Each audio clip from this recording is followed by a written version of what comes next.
Trump spends holiday weekend in Washington, firing off tweet attacks on Russia investigation, the media. Washington, even as he reached a critical moment in his diplomatic efforts with North Korea and celebrated the release of a prisoner from Venezuela, President Donald Trump spent much of Memorial Day weekend tweeting angrily from the White House about the media and the Russia investigation, continuing his strategy of trying to delegitimize the probe that has consumed him since his election.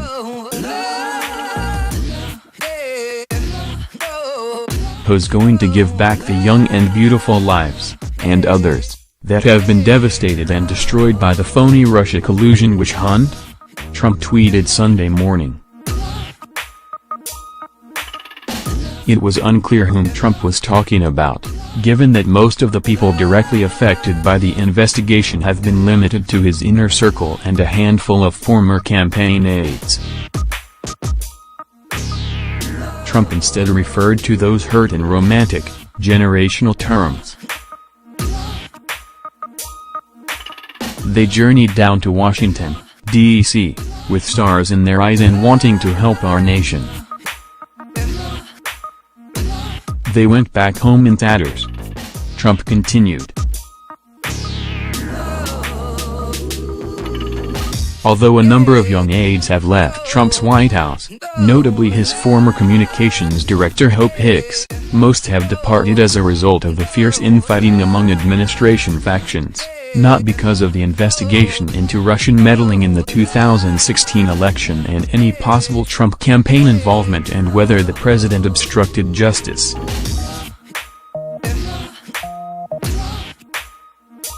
Trump's focus on the investigation, even on the weekend typically reserved for mourning soldiers who died in combat, underscored the degree to which the issue continues to obsess and frustrate the president, who believes it is an effort to delegitimize his presidency.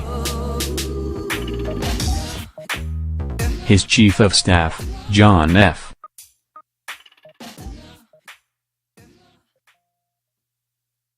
Kelly, told National Public Radio this month that Trump is somewhat embarrassed by the string of investigations. One continuing issue has been whether Trump will sit for questioning by special counsel Robert Mueller. The president's lawyer and close advisor Rudy Giuliani, appearing on CNN on Sunday, declined to say directly. Giuliani said Mueller's office, which has been negotiating the parameters of a potential sit-down, would probably limit questions to those involving whether the campaign colluded with Russian agents and whether Trump tried to obstruct the investigation into those efforts. The collusion part, we are pretty comfortable with because there has been none, Giuliani said. The obstruction part, I'm not as comfortable with, I'm not. The president's fine with it.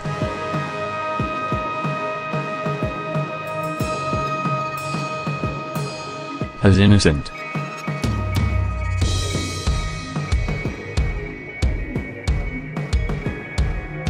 I'm not comfortable because it's a matter of interpretation, including how one views Trump's rationale for firing FBI Director James B. Comey in the midst of the probe last year, Giuliani said. Asked whether he thought the investigation is legitimate, Giuliani said not anymore. I did when I came in.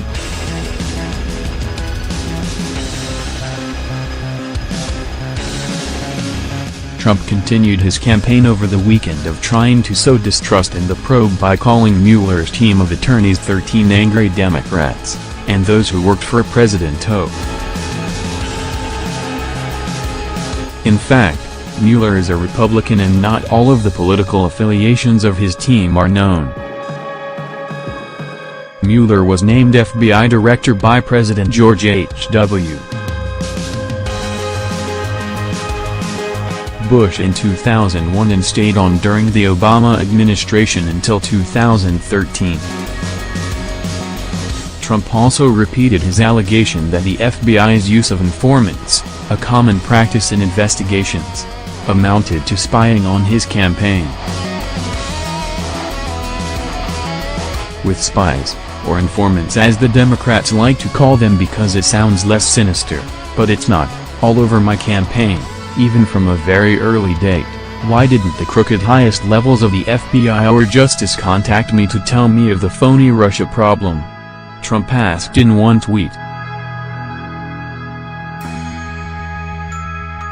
Republican Sen.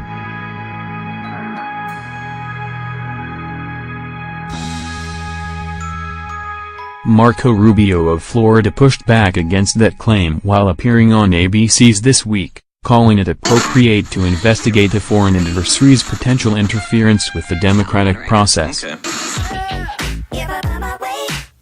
The FBI appeared to be investigating certain individuals who have a history that we should be suspicious of rather than the campaign itself, he said.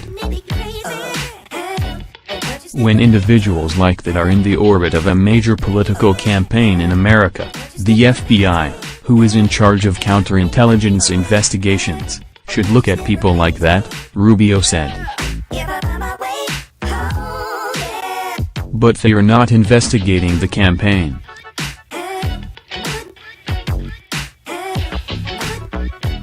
They're investigating those people.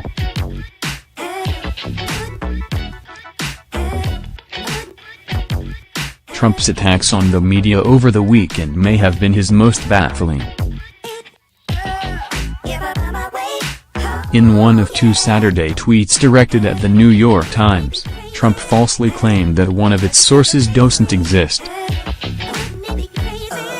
The paper quoted an administration official saying that reinstating a planned summit between Trump and North Korean leader Kim Jong-un on the scheduled date, June 12, would be logistically impossible.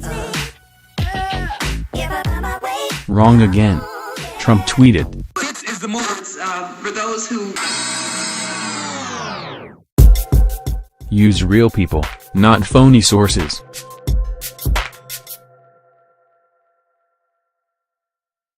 In fact, the source was not fake.